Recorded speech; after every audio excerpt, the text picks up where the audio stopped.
Earlier this month, I told you about Mr. Lee and having trouble with a teacher I had in third grade, and what he told me his a Buddhist monk had told him while he was living in China.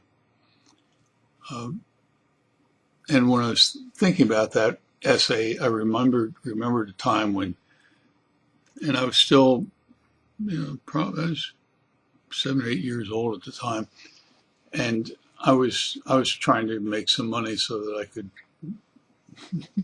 so a fifth grade kid could go out and buy candy or something. And I had,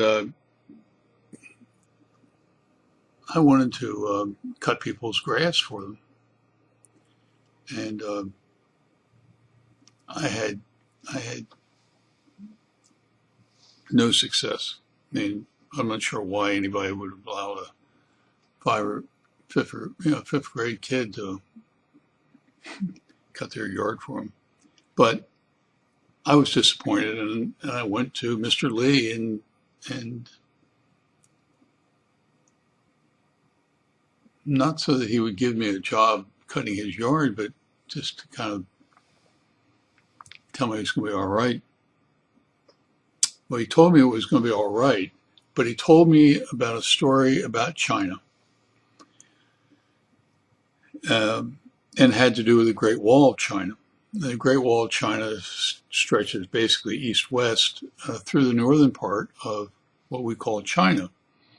And it was built by a number of emperors over time to keep the Mongol herds or hordes from coming in and invading China.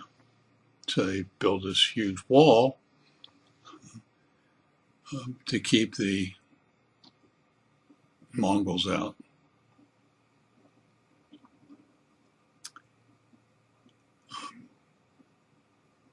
And he said that that's a lesson. I'm going to teach you a lesson about how to deal with problems. And he told me about how a lieutenant in this Mongol army was told by his general to take some troops and get through the wall. And so they came down from the north and got to the wall, and they couldn't get through the wall. And he goes back and he tells the general what has happened. And essentially, the lieutenant had to think about what the general said. You need to go one step beyond the impossible wall.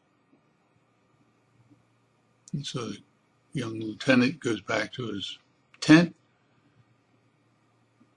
and kind of meditates on this statement. One step beyond the impossible wall. Take that step. Next morning he does. And he gets through the Great Wall of China, designed to stop people from getting into China.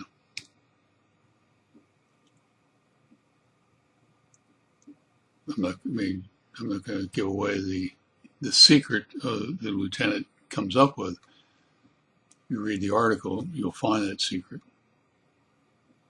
In the meantime, you take care.